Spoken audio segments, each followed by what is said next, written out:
عَمَّ يَتَسَاءَلُونَ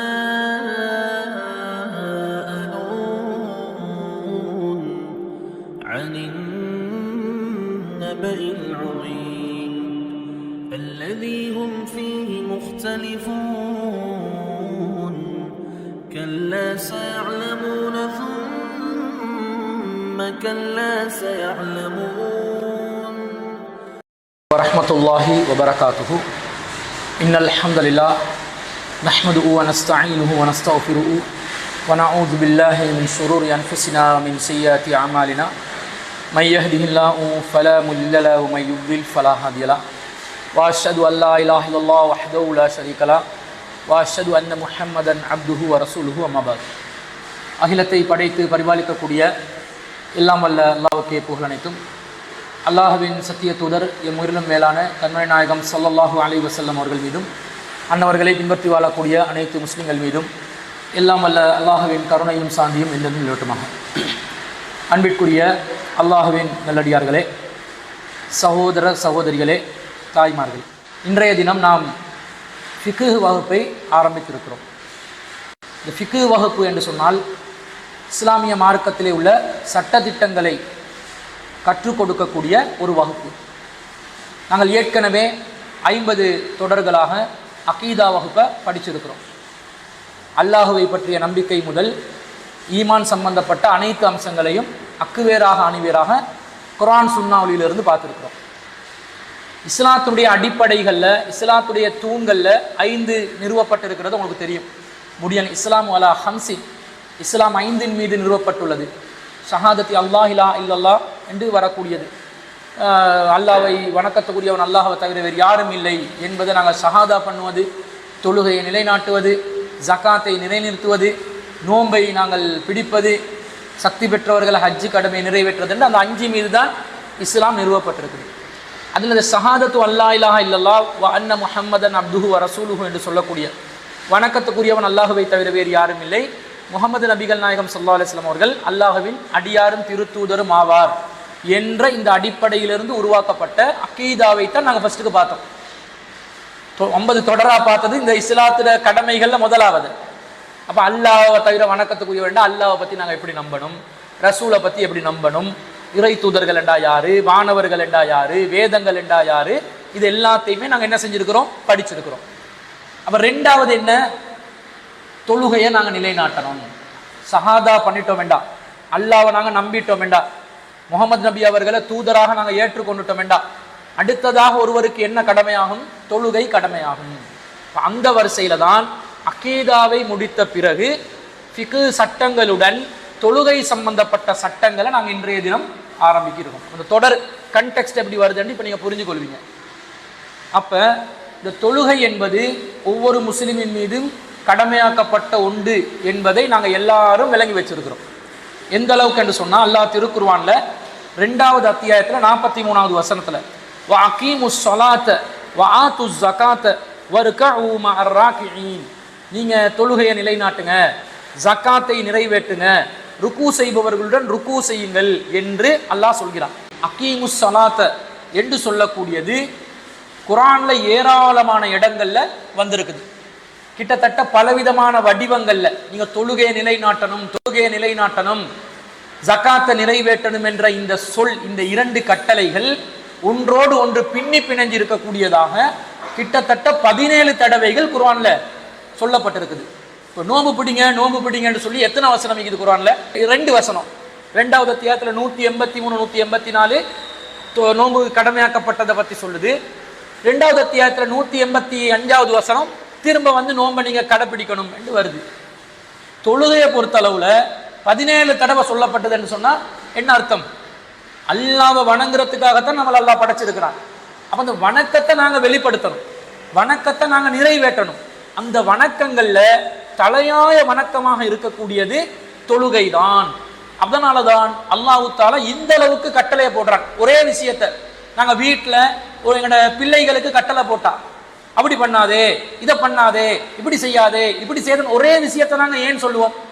அதிகமாக வலியுறுத்தப்பட்ட ஒன்றுன்றதுனால தானே. உதாரணமாக சொல்றதா இருந்தா, ஒரு சிறுவர் இருந்தார் வீட்டுக்குள்ள, ஒரு குழந்தை இருக்குது, அந்த குழந்தை வந்து சுவிட்ச் பாக்ஸ்க்கு பக்கத்துக்கு போனா என்ன சொல்லுவோம்? பக்கத்துக்கு நெருங்கினாலே சுவிட்ச் பாக்ஸ்ல கையை வச்சிடாதே, திரும்ப அந்த பக்கத்தால போனாலும் சுவிட்ச் பாக்ஸ்ல கையை வச்சிடாதே, திரும்ப திரும்ப சொல்லுவோமா இல்லையா? அப்போ ஒரு விஷயத்தை நாங்க கூடுதலான கவனம் செலுத்துற நேரத்துல ஒரே கட்டளையா இருந்தாலும், அது ஏற்கனவே பிறப்பிக்கப்பட்ட கட்டளையா இருந்தாலும், மீண்டும் மீண்டும் அந்த கட்டளையை பிறப்பிக்கின்ற தன்மைகள் கிட்ட இருக்குது. அது தடையா இருந்தாலும் சரி, ஏவலா இருந்தாலும் சரி. இப்போ உதாரணமாக காலையில எழும்பின உடனே பல்ல துளக்கு எதனாலும் சொல்லுவாங்க. ஏன்னா பல்லு தீட்டுறதுக்கு நிறைய பேருக்கு விருப்பம் இல்லை தானே. பல்ல துளக்கு பல்ல துளக்கு என்று சொல்லி கொடுப்பாங்களா இல்லையா? அப்ப கட்டளைகள் ஏவுவது என்பதும் தடைகள் என்பதும் அதனுடைய முக்கியத்துவத்தை பொறுத்து மீண்டும் மீண்டும் மீண்டும் மீண்டும் என்ன செய்யப்படும்? பிறப்பிக்கப்படும் என்பதை நாங்க எங்களுடைய இயல்பான வாழ்க்கையில புரிஞ்சிருக்கிறோம். இதே மாதிரி தான் அல்லாஹ் தஆலா திருக்குர்ஆன்ல ஒன்றுக்கு மேற்பட்ட தடவைகள் இந்த தொழுகை சம்பந்தமா சொல்றதா இருந்தா பலவிதமான வடிவங்கள் அவர் தேடி பார்த்த வகையில் ஒரு 17 தடவை வருது. பல இதை விட எண்ணிக்கை கூடலாமே தவிர குறையாது. அப்ப பல தடவைகள் தொழுகை நிலைநாட்டுங்க தொழுகை நிலைநாட்டுங்கன்னு சொல்றதா இருந்தா அல்லாஹ் ஏனைய கடமைகளையும் கடமையாக்குறான். அதை எல்லாத்தையும் விட பல மடங்கு முக்கியத்துவம் கொடுத்து இந்த தொழுகை என்ற கடமையை நிறைவேற்ற சொல்வதை நாங்கள் பார்க்கிறோம். அப்ப தொழுகை கடமையோட முக்கியத்துவம் விளங்குது. ஆனா நம்ம சமூகத்தில் உள்ளவங்களும் இதை புரிஞ்சுதான் வச்சிருக்கிறாங்க. பெரும்பாலும் 72 கூட்டம் இல்லை 72,000 கூட்டம் வந்தாலும் தொழணும் என்றதை புரிஞ்சு வச்சிருக்கிறாங்க. விரல் விட்டு எண்ணக்கூடிய ஒரு சில கூட்டங்களை தவிர, வழிகட்ட பிரிவுகளை தவிர பெரும்பாலானவர்கள் தொழணும் என்றது எந்த அளவுக்கு என்று சொன்னா, தொழுகையில முத்தி போய் ஒரே இரவுல 1000 ரக்காத் தொழுத பெரியாரெல்லாம் சொல்லி கதைகளை கட்டி விட்டு தொழுகைக்கு ஆர்வம் ஊட்டுவாங்க. தொழுகையிட கடமையும் உபரியான வணக்கங்களை நிறைவேற்ற வேண்டும் என்ற ஆர்வத்தையும் இந்த சமூகத்தில் உள்ளவங்க கிட்ட விதைக்கப்பட்டிருக்குது. அதுல மாற்று கருத்து இல்லை. யாரா இருந்தாலும் தொழணும் என்றதை வலியுறுத்துவாங்க. ஒரு இயக்கம் என்ன பண்ணுவாங்கன்னா, தொழுகைக்கு மக்கள் அழைப்பதற்காகவே முழு நேர பணியாக செய்வதை நாங்கள் பார்க்கிறோம். ஒரு நல்ல பணி அது. மக்கள் தொழுகையில் ஆர்வம் இல்லாதவர்களாக இருந்தால் அவங்கள போய் சந்தித்து தொழுகைக்கு வாங்க, தொழுங்க, உங்களோட வாழ்க்கையில தொழுகையை ஏற்படுத்திக்கோங்க என்று சொல்லுவாங்க. ஆனா அவங்களோட விஷயம் எங்க ராங் ஆகுதுன்னு சொன்னா, அவங்க தொழுகையை ஆர்வம் ஊட்டுறதுக்காக வேண்டி ஒரு சிஸ்டம் உருவாக்கி அந்த சிஸ்டத்தை தாண்டி போக மாட்டாங்க. அப்ப அந்த சிஸ்டம் விதத்தான சிஸ்டமா மாறிடும். அந்த சிஸ்டம் இப்படிதான் பண்ணணும், 2:30 மணித்தியாலம் தான் பண்ணணும், இப்படிதான் அவங்களுக்கு ஆர்வம் ஊட்டணும், கஸ்து என்ற முறையில தான் பண்ணணும் என்ற மாதிரி சொல்லி வரும்போது, அது ஒரு புதுசா உருவாக்கின ஒரு சிஸ்டம் மாதிரி வரும்போது, அல்லாஹ்வின் தூதருடைய வழிகாட்டல் இல்லாத நிலையில வரும்போது, அந்த சிஸ்டத்துக்கு மாற்றமா செஞ்ச அதனுடைய ரூஹானியத் கிடைக்காது, இழந்து விடுவோம் என்று நம்பும் பொழுது அது பிதத்தான ஒரு நிலைக்கு தள்ளப்பட்டுரும். அதை விட்டுட்டு பார்க்கும் பொழுது அவங்க தொழுகைக்காக ஆர்வம் ஊட்டுவதை நாங்க பார்க்கிறோம். நிறைய பேரை தொழுகையோட சம்பந்தம் இல்லாதவர்களை தொலை வைத்திருப்பதையும் நாங்கள் பார்க்கிறோம். அதை யாரும் மறுக்க முடியாது. ஆனா தொழுகை கடமை, அது ஆர்வம் பண்ணணும், மக்களை கொண்டு சேர்க்கணும் என்றதுல கவனம் செலுத்துற முஸ்லிம் சமூகம் எப்படி தொழ வேண்டும் என்பதுல கவனம் செலுத்துறாங்களா என்று பார்த்தால் பெரும்பாலும் இல்லைன்னு தான் சொல்லணும். எப்படி தொழணும் என்றதுல நம்ம சமூகத்தில் உள்ளவங்க ரொம்ப கவனம் செலுத்துறது இல்லை. ஒரு பள்ளிவாசலை எடுத்துக்கொண்டா ஒவ்வொருத்தர் ஒவ்வொரு மாதிரி தொழுவாங்க. இங்க சாதாரணமா ஒரே பள்ளிவாசல்ல ஒரே பகுதியை சேர்ந்த மக்கள் தொழுதா ஒருத்தர் இங்க தக்பீர் கட்டுவாரு, ஒருத்தர் வயிற்றுல கட்டுவாரு, ஒருத்தர் தொப்புளுக்கு கீழே கட்டுவாரு. நம்ம நாட்டுல காண்றதுக்கு இல்லை. ஆனா வெளிநாடுகள்ல, ஈஜிப்ட் போன்ற நாடுகள்ல தக்பீர் கட்டாமல் என்ன செய்வாங்க? நின்று கொள்வாங்க. அப்போ ஒரே விஷயத்தை, ஒரே தொழுகை, ஒரே குர்ஆன், ஒரே நபி, ஆனா தொழுகையில மற்றும் பலவிதமான மாற்றமான நடைமுறைகள் இந்த சமூகத்துல நாங்க பார்க்கிறோம். ஏன் பார்க்கிறோம்? தொழுகையை எப்படி தொழணும் என்றதுல அறிவு இல்லை. தொழுவாங்க, ஏனோ தானோ என்று தொழுவாங்க. அந்த தொழுகையிட இந்த சட்டதிட்டங்களை பேணணும், அது நபிவழி அடிப்படையில் இருக்கணும் என்பது எல்லாம் இல்லை. கேட்டா என்ன சொல்லுவாங்க? எங்களோட உம்மா வாப்பா இப்படித்தான் தொலை சொல்லி தந்தாங்க. சில பேர் தொழுவாங்க, ரொம்ப மோசமான தொழுகையா இருக்கும். அந்த தொழுகையை பார்த்தாலே இவங்க தொழுறாங்களா அல்லது வேற ஏதாவது பண்றாங்களா என்று நினைக்கிற அளவுக்கு தொழுகையிட அசைவுகள் எல்லாம் வித்தியாசமானதாக இருக்கும். எந்த அளவுக்கு சொன்னா, சில பேர் எப்படி தொழுவாங்கண்டா, சமியல்லாஹு லிமன் ஹமிதாண்டு வரும்போது சமியல்லாஹு வானத்தை பார்த்து கொண்டு கையை எப்படி ஒஸ்தி கொண்டு எங்கேயோ விழுந்து சாவ போற மாதிரி, பேலன்ஸ் இல்லாத மாதிரி சமியல்லாஹு கொண்டு கோவிந்தா என்ற மாதிரி இருக்குது. இப்படியா தொழுறது? சலாம் கொடுக்கும் போது நிறைய பேர் கூத்து பண்ணுவாங்க. சில பேர் அஸ்ஸலாமு அலைக்கும் வரஹ்மத்துல்லாஹ் இப்படி என்றதும், சில பேர் இப்படி போவாங்க, இப்படி வருவாங்க. நீ வைப்பரா? உன தலை வைப்பரா? இப்படி சுத்துது, சரியா 180 டிகிரிக்கு ரொட்டேட் ஆகுது. கேட்டா அவங்களுக்கு சொல்லி கொடுக்கப்பட்ட முறை, எங்களோட உம்மா இப்படித்தான் சொல்லி தந்தாங்க, எங்களோட பாப்பா இப்படிதான் சொல்லி தந்தாங்க. உங்களோட உம்மாவும் பாப்பாவும் அல்லாஹ்வுடைய தூதரா? யாரு இஸ்லாத்துக்கு வழிகாட்டி? அல்லாஹ்வின் தூதர் ஸல்லல்லாஹு அலைஹி வஸல்லம் அவர்கள் தானே இஸ்லாத்துக்கு வழிகாட்டி. அவங்க எப்படி தொலை சொல்லி தந்தாங்கன்றதை நாங்க பார்க்கணுமா இல்லையா? பார்ப்பதில்லை. காரணம், ரசூலா தான் தொழுகையை சொல்லி தந்தாங்கன்றது தெரிஞ்சு வச்சிருக்கிறோம். ஆனா அதை ஏன் நடைமுறைப்படுத்துறதுக்கு நாங்க முயற்சி செய்யறோம் இல்லைண்டா, கவனம் இல்லை. என்னத்தை பண்ண தொழுதா போதும், தொழுகை கடமையை நிறைவேற்றினா போதும், அது இப்படிதான் பண்ணணும் என்றதெல்லாம் இல்லை என்ற மாதிரி நினைக்கிறார்கள். தொழுகையில நாங்க முறைப்படி நபிகள் நாயகம் ஸல்லல்லாஹு அலைஹி வஸல்லம் அவர்கள் கற்றுத்தந்த முறை பிரகாரமே தொழுதோம் என்று வைங்க. அப்பையும் நம்முடைய உள்ளத்துல எண்ணம் தவறா இருந்துச்சுன்னா அந்த தொழுகைக்கு நன்மை கிடைக்குமா? தக்பீர் சரியா இருக்குது, ருக்கூ சரியா இருக்குது, சுஜூத் சரியா இருக்குது, தஷஹுத் சரியா இருக்குது, ஒவ்வொரு அசைவும் நபிகள் நாயகம் ஸல்லல்லாஹு அலைஹி வஸல்லம் அவர்கள் சொல்லி தந்த பிரகாரமே செய்கிறோம். நியத்திலிருந்து ஆரம்பிச்சு சலாம் வரைக்கும் எல்லாமே அஸ்ஸலா அல்லாஹ்வின் தூதர் ஸல்லல்லாஹு அலைஹி வஸல்லம் அவர்கள் சொல்லி தந்த மாதிரியே ஒருத்தர் தொழுகிறாரு. ஆனா அவருடைய உள்ளத்துல நியத்தோடு வேறு சில எண்ணங்கள் கலப்படமாகினால் அந்த தொழுகை ஏற்றுக்கொள்ளப்படுமா? ஏற்றுக்கொள்ளப்படாது. குர்ஆன்ல அல்லாஹ் சொல்றான் 107வது அத்தியாயத்துல 4-5 ஆகிய வசனங்கள்ல ஃபவைலுல் லில் முஸல்லீன், தொழுபவர்களுக்கும் கேடுதான். தொழாதவனுக்கு டபுள் கேடு, அப்ப தொழுறவனுக்கே கேடான், தொழுபவர்களுக்கு கேடு. அப்படி எப்படிப்பட்ட தொழுகையாளிகள்? அல்லதீனஹும் அன் ஸலாத்திஹிம் சாஊன், அவர்கள் தம்முடைய தொழுகையில் கவனமற்று இருக்கிறார்கள். கவனம் இல்லை, பொடுபோக்கு, ஒரு விதமான அலட்சிய போக்குல தொழுகிறாங்க. தொழுகைக்கென்று வந்து அந்த தொழுகைக்கென்று ஒரு தர்த்தீப் இருக்குது, அந்த தர்த்தீபை கடைபிடிக்கணுமா இல்லையா? கவனம் செலுத்தணுமா இல்லையா? அல்லதீனஹும் ஹாஷிஊன், அவர்கள் தங்களுடைய தொழுகையில் பயபக்தியோடு இருப்பார்கள். பயபக்தி என்னொன்னே சில பேர் என்ன பண்ணுவாங்க, இப்படி இருப்பான் தொழுகையில, அதாவது வெளியில எங்கேயும் பார்க்கவே மாட்டாங்க, இப்படி இருந்து கொண்டு ஒரு விதமான அந்த குஷு கூடி, குஷு வேண்டா பயபக்தி கூடி. இந்த குஷு கூடின இப்படி இல்லை, பயபக்தி சொன்னா ஒரு பணிவு, இறைவனுக்கு பணிவா இருக்கணும். நாங்க அல்லாஹ்வை தானே தொழுகிறோம், நம்ம முன்னாடி அல்லாஹ் இருக்கிறான் என்ற எண்ணத்தை, நாம் அல்லாஹ்வை பார்க்காவிட்டாலும் அல்லாஹ் நம்மை பார்த்து கொண்டிருக்கிறான் என்ற அந்த எஹ்சான் என்று நாங்க படிச்சோமே, எஹ்சான், அல்லாஹ் நம்மளை பார்த்து கொண்டிருக்கிறான் என்ற எண்ணத்துல தான் நாங்க வணக்கங்களை நிறைவேற்றணும். அப்படி இருந்து வணக்கம் செலுத்த வேண்டியவங்க கவனம் இல்லாம தொழுறாங்க. அப்படி தொழுந்தா கேடுன்றா, நீ 5 நேரம் தொழுந்தாலும் சரி, நபி வழி பிரகாரம் தொழுதாலும் சரி, உன்ன கவனம் இல்லையே, தொழரும் என்ற அந்த பயபக்தி இல்லையே, அப்ப கேடு உண்டாகும். அல்லதீனஹும் யுராஊன், கவனம் இல்லாம இருக்கிறது உண்டு. ரெண்டாவது, அடுத்தவர்களுக்கு காட்டுவதற்காக தொழுவது. இப்ப நாங்க பள்ளிவாசல்ல இருந்து தொழும் போது, தனியா தொழும் போது கவனமே இல்லை, ருக்குவும் கவனம் இல்லை, சுஜூதும் கவனம் இல்லை, நாங்க எங்கட இஷ்டத்துக்கு செஞ்சு கொள்வோம். யாராவது எங்களை கவனிக்கிறாங்க பாக்குறாங்கடா சிஸ்டமா வரும், அல்ஹம்துலில்லாஹ், அல்லாஹு அக்பர், அஸ்ஸலாமு அலைக்கும் வரஹ்மத்துல்லாஹ். இது எதுக்கு? ஓவர் பில்டப், யாரோ பார்த்து கொண்டு இருக்கிறாங்களா? அது சரியா விரல்ல விரிக்கிறது விரிச்சு, ஒடுக்கிறத ஒடுக்கி, கால்களை நட்டுறத நட்டி, கைகள் அப்படியே சரியா வச்சு, சாதாரண கொண்டிப்பான். எண்ணத்துக்கு நின்றோம் என்றே தெரியாம சில பேர் நின்று கொண்டிப்பான். நிறைய மறதியான விஷயங்கள்லாம் தொழுகையில தக்பீர் கட்டணும்னு தான் நினைவு வரும். அந்த அளவுக்கு தான் நிறைய பேட்ட தொழுகை இருக்கும். ஆனா யாராவது கவனிக்கிறாங்கன்னு வைங்களே, அப்ப பார்க்கணும் இமாம்ட நிலைமை, தொழுகையாளிட்ட நிலைமை எப்படி செய்வாரு. சும்மா அப்படி சீரும் சிறப்புமாக தொழுகை தக்பீர் முதல் தஸ்லீம் வரைக்கும் அப்படியே செதுக்கி செதுக்கி தொழுவார். இப்படி தொழுதாலும் கேடுன்றாங்களா? அடுத்தவனுக்கு காட்டுறதுக்கு தொழுறியா?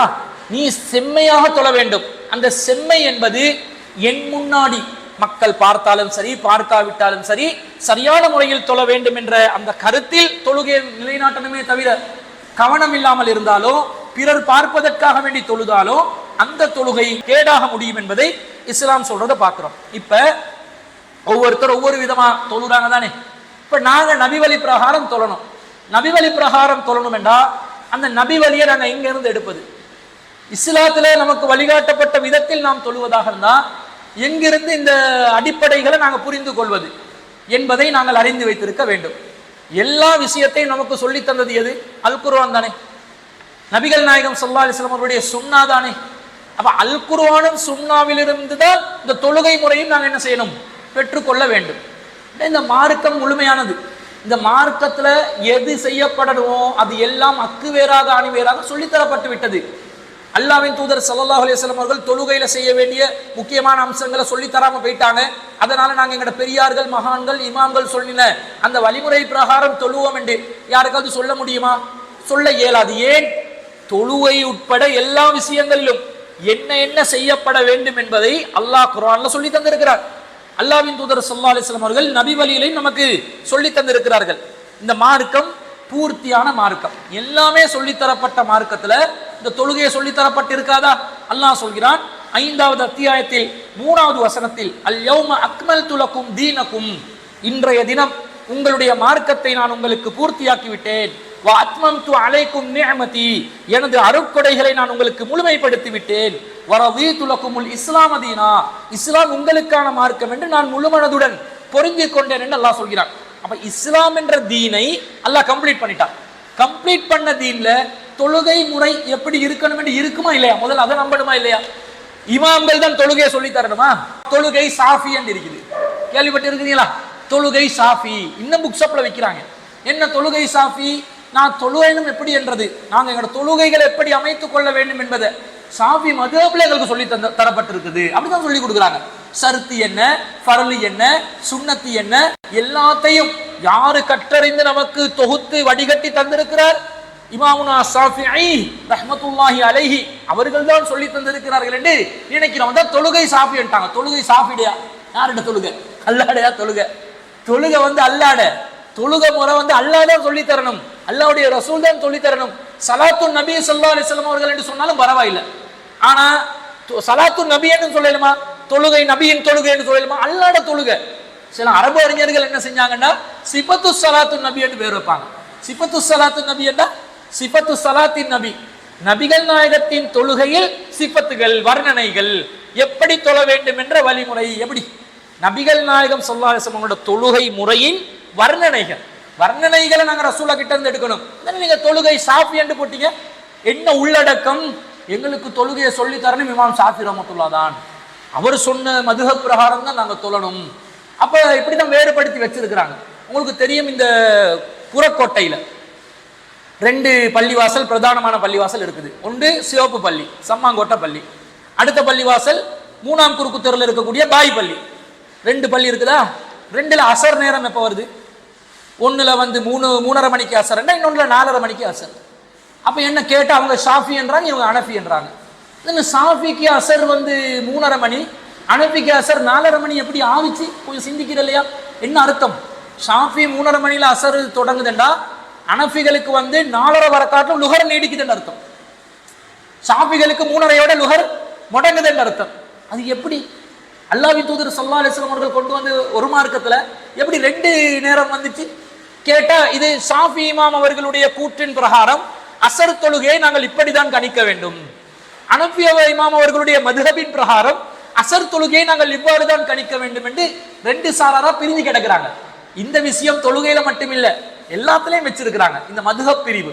உதாரணமாக முஸ்லிம் தனியார் சட்டத்துல கூட இலங்கை அரசாங்கம் அங்கீகரித்த 1951ஆம் ஆண்டு இலக்கம் 13 கொண்ட திருமண மற்றும் விவாகரத்து சட்டம் 54ஆம் ஆண்டு நடைமுறைக்கு வருது. அதுல கூட ஷாஃபி மதுஹப்ல உள்ளவங்களுக்கு வலி அவசியம், அனஃபி மதுஹபில் உள்ளவர்களுக்கு வலி அவசியம் இல்லை. இப்ப நான் ஷாஃபியா அனஃபியான்னு எப்படி மாத்திக் கொள்றது? எனக்கு வலி கிடைக்காட்டி அனஃபி, வலி கிடைச்சா ஷாஃபி, இல்லாட்டி 2 இல்லாட்டி யூஎம்பி. இப்ப யூஎம்பி இல்ல சொல்றதுக்கு, இப்ப என்பிபி. இந்த மாதிரி ஒவ்வொன்றிலையும் ஸ்கிப் ஆகிறதுக்கு வழி வச்சிருக்கிறாங்க. அப்படி இருக்குமா மார்க்கம்? கூறு போடப்பட்ட மார்க்கம் இருக்குமா? மார்க்கம் என்பது ஒரு வழி தானே. அப்ப ஒரு வழி என்றால் அந்த வழியை நாங்க எங்க இருந்து எடுக்கணும்? அல்லாஹ் குர்ஆன்ல முழுமைப்படுத்திட்டான் என்ற மார்க்கத்தை அங்கிருந்து எடுப்போம். ரசூல் ஸல்லல்லாஹு அலைஹி வஸல்லம் அவர்கள் நமக்கு சொல்லித்தர வேண்டியதெல்லாம் சொல்லி தந்தாங்களா இல்லையா? சொல்லி தந்தார்கள். மக்கள் எல்லாத்தையும் உண்டு திரட்டி இந்த குர்ஆன் வசனம் அருளப்பட்ட அந்த அரஃபா பேருரையின் போது நபிகள் நாயகம் ஸல்லல்லாஹு அலைஹி வஸல்லம் மக்களை எல்லாம் உண்டு திரட்டி, அலா அல் பல்லஹ்து, நான் உங்களுக்கு அனைத்தையும் எத்தி வைத்து விட்டேனா? அலா அல் பல்லஹ்து என்று கேட்கிறாங்க. சஹாபாக்கள் பலா யா ரசூலல்லாஹ், ஆம் அல்லாஹ்வின் தூதரே, எல்லாத்தையும் சொல்லி தந்து இருக்கிறீங்க, என்ன குறை? மார்க்கத்துல எங்களுக்கு ஏதாவது நீங்க விட்டுட்டீங்களா? ஒண்ணுமே விடலையே, எல்லாம் சொல்லி தந்தீங்க என்று சொன்ன உடனே நபி ஸல்லல்லாஹு அலைஹி வஸல்லம் சொன்னார், அல்லாஹும்ம அஷ்ஹத், மக்களையும் வானத்தையும் நோக்கி ரசூலா இஷா செய்தவர்களாக, தன்னுடைய ஆட்காட்டி விரலை இஷாரா செய்தவர்களாக அல்லாஹும்ம அஷ்ஹத், அல்லாஹும்ம அஷ்ஹத், அல்லாஹும்ம அஷ்ஹத் என்று 3 முறை நபி தோழர்களை ஷாஹிதாக்கினாங்க ரசூல் ஸல்லல்லாஹு அலைஹி வஸல்லம். எதுக்கு? கம்ப்ளீட்டாலாம் சொல்லி கொடுத்துட்டேன், நான் சொன்னேன் என்பதற்கு இந்த கண் முன்னாடி என்னுடைய தோழர்கள் சாட்சி, இறைவா பார்த்துக்கொள், என்ற தூதுத்துவத்தை நான் எத்தி வைத்து விட்டேன் என்று அல்லாஹ்வின் தூதர் ஸல்லல்லாஹு அலைஹி வஸல்லம் அவர்கள் தன்னுடைய நபி வழியை, தூதுத்துவத்தை முழுமைப்படுத்தி சென்றிருக்கிறாங்க. அங்க தொழுகை முறை இருக்காதா? ஏன் தொழுகை நபி வரல? எப்படி ஏன் தொழுகை ஷாஃபி வந்துச்சு? தொழுகை நபியில நபி ஸல்லல்லாஹு அலைஹி வஸல்லம் அவர்களுடைய தொழுகை முறை இருக்குமா இல்லை இருக்காதா? ஹதீஸ்களை ஆய்வு செஞ்சு பார்த்தா ஏராளமான ஹதீஸ்கள் வரும். முஸ்லிமை பொறுத்தளவுல அது வந்து சஹீஹுல் புகாரி, சஹீ முஸ்லிம்னு வச்சிருக்கிறாங்க. அவங்க என்ன பண்ணாங்கண்டா, சஹியான அறிவிப்புகள் உள்ள எல்லா துறைகளிலும் உள்ள ஹதீஸுகளை கொண்டு வந்து போட்டாங்க. ஆனா இமாம் அபூ தாவூத் அவர்கள், இமாம் நசாயி அவர்கள், இமாம் இப்னு மாஜா அவர்கள் என்ன பண்ணாங்க, சுனன் என்று வச்சாங்க. சுனனுன் நசாயி, சுனன் அபீ தாவூத், சுனன் இப்னு மாஜா என்று வச்சாங்க. ஏன் அவங்க என்ன பண்ணாங்கடா, இந்த சட்டதிட்டங்கள் ஃபிக்ஹ் துறையில் உள்ள சட்டதிட்டங்கள் அறிய வேண்டிய ஹதீஸ்களா பார்த்து தேடி தேடி தேடி தேடி எடுத்து போட்டாங்க. இமாம் புகாரி அவர்களுடைய மாணவர்கள் தான் திர்மிதி அவர்கள் எல்லாம். ஏன் என்ன செஞ்சாங்க, இந்த நபி வழியிலிருந்து உழு எப்படி அமையணும், புகாரில இருக்குது இல்லாம இல்ல, ஆனா இன்னும் தேடுறாங்க ஹதீஸ். முஸ்லிம்ல இருக்குது இல்லாம இல்ல, இன்னும் ஹதீஸ்களை தேடுறாங்க. எல்லா ஹதீஸ் இந்த சுன்னத்தை வெளிப்படுத்துற, சுன்னத்தை வெளிப்படுத்துற, அந்த நடைமுறை சட்டதிட்டங்களை வெளிப்படுத்துற, ரசூலுல்லாஹ்வுடைய அந்த வழிகாட்டலை வெளிப்படுத்துற ஹதீஸ்களை பார்த்து தேடி தேடி தேடி தேடி போட்டாங்க. காரணம் என்ன, அவ்வளவு எக்கச்சக்கமா அறிவிக்கப்பட்டுச்சு. ரசூலுல்லாஹ்வுடைய நபி வழி எக்கச்சக்கமா அறிவிக்கப்பட்டு இருக்கிறது.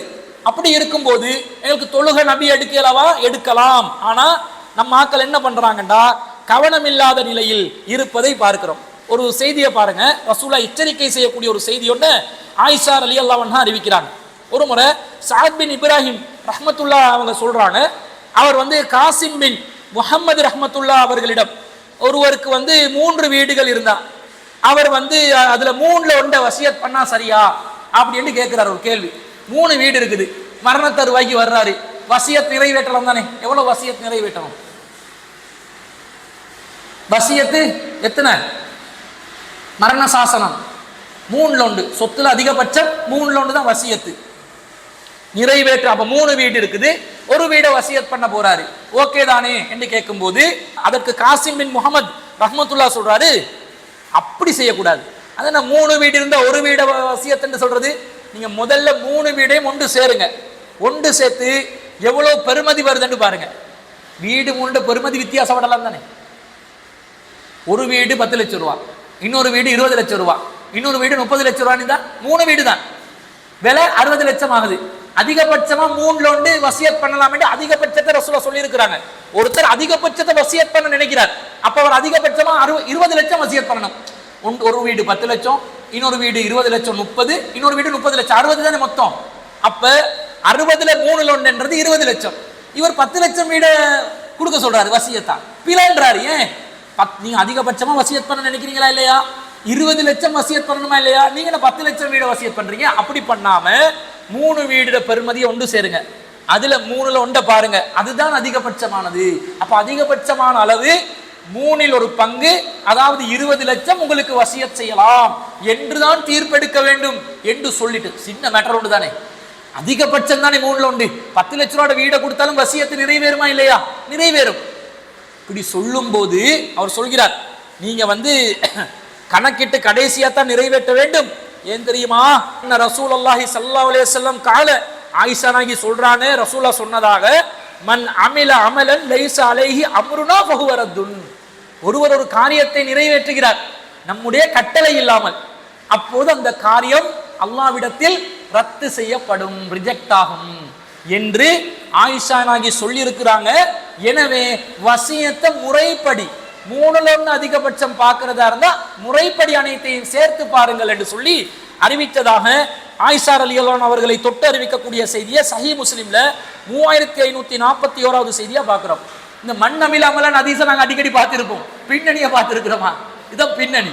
அப்ப சாதாரணமாக வசியத்துல கணக்கு கொஞ்சம் அப்படி இப்படி ஆகுறத கூட எப்படி தாபீங்கள் எப்படி பயந்தாங்க, சஹாபாக்களுடைய அந்த ரசூலுல்லாஹ் சொன்ன கூற்றுக்களை ஆதாரம் காட்டி, நபி வழி ஆதாரம் காட்டி, கவனமா செய்யுங்கப்பா, மிஸ் பண்ணிடாதீங்க, கொஞ்சம் அப்படி இப்படி ஆகினாலும் தப்பாகிரும், கவனமா செய்யணுமா இல்லையா என்று சொல்லி, மன் அமில அமலன் லைஸ அலைஹி அம்ருனா, ஒருவர் அமல் செய்கிறார் நம்முடைய கட்டளை இல்லை, அது ரத்து செய்யப்படும் என்று சொல்லி இருக்கும் போது நாங்க தொழுகிறோம், தக்பீர் எங்க கட்டணும், நெஞ்சில கட்டணும் என்று ஹதீஸ்ல இருக்குது.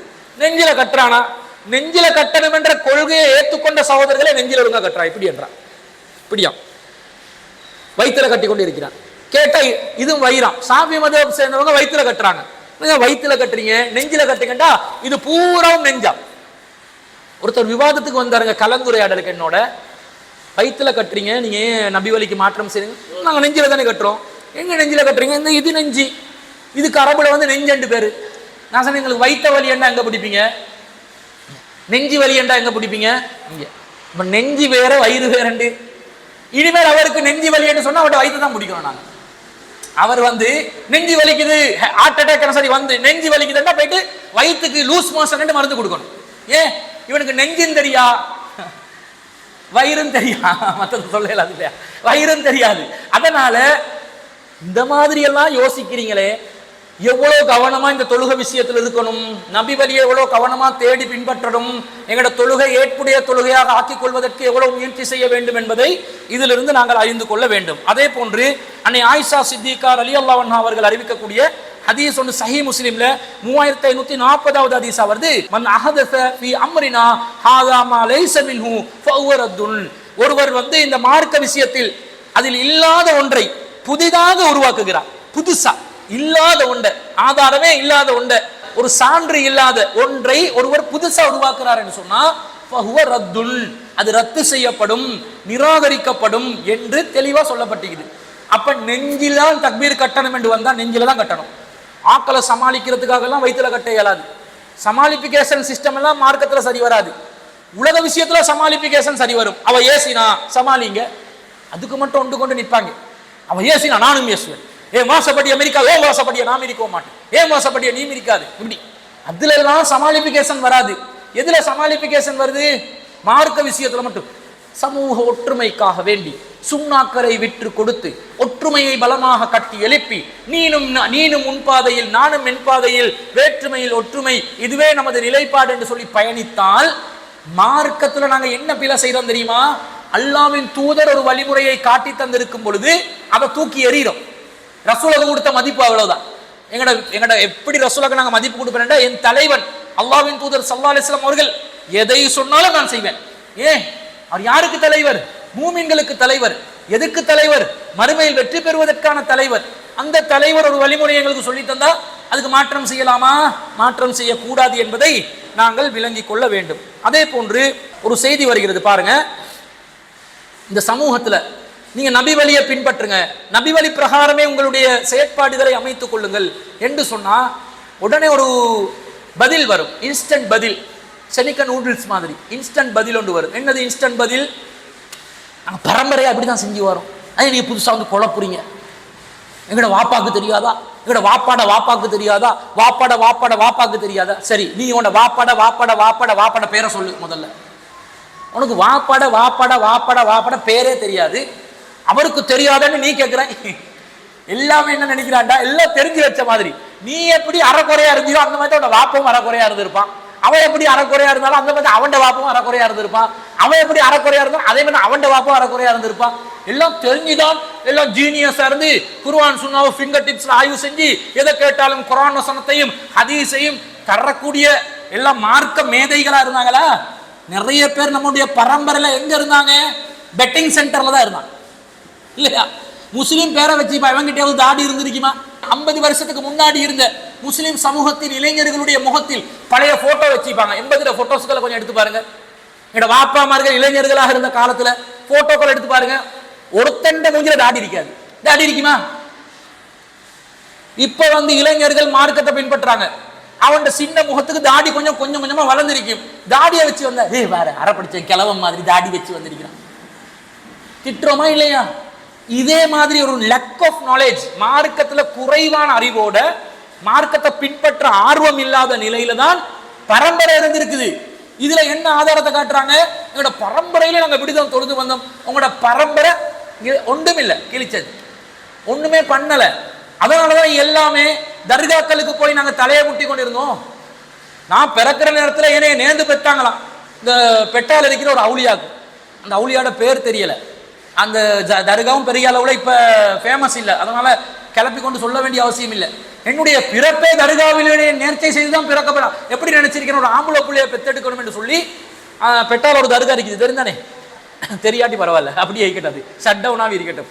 அங்க போய் குத்து விளக்கு நேர்ந்து வைக்கிறோம் என்று சொல்லிதான் பெத்தெடுத்து இருக்கிறாங்க, ஆம்பளை பிள்ளையா கிடைச்சிட்டோமா, என்ன நினைச்சிட்டாங்க, ஓ அவுளியாடமுடைய துவாவை கபூல் செய்து விட்டார், அல்லாஹ்வுக்கு பரிந்து பேசி விட்டார் என்று ஷிர்க்குதான் மொத்த வடிவமாக அந்த காலத்துல இருந்துச்சு. இப்ப அல்ஹம்துலில்லாஹ் மார்க்கத்துடைய தெளிவுகளுக்கு மக்கள் வந்து விட்டார்கள், என்னுடைய பெற்றோர்களும் வந்து விட்டார்கள், அது வேற விஷயம். ஆனா என்ன மாதிரி ஒரு சூழ்நிலையில் இருந்தது, பரம்பரைக்கு மார்க்கம் தெரியாது. இது பரம்பரையை விடுங்க, சஹாபாக்களோட காலத்துல நிலைமைக்கு போவோம். இப்ப இவன் இந்த 2-3 ஒரு 50-100 வருஷத்துல வரலாறு பேசுறான். நாங்க ரசூல் ஸல்லல்லாஹு அலைஹி வஸல்லம் காலத்துக்கு பிறகு நபி தோழர்களும் தாபியங்கள் மத்தியில நடந்த கலந்துரையாடல்களுக்கு கொஞ்சம் பார்ப்போம், என்ன நடக்குதுன்னு பாருங்க. அப்துல்லா இப்னு உமர் ரலியல்லாஹு அன்ஹு அவர்கள், அவர்கிட்ட ஒரு மனிதர் வருகிறார். அன்னஹு சமிய ரஜுலன் மின் அஹ்லி ஷாம், ஷாம் நாட்டை சேர்ந்த ஒரு மனிதர்.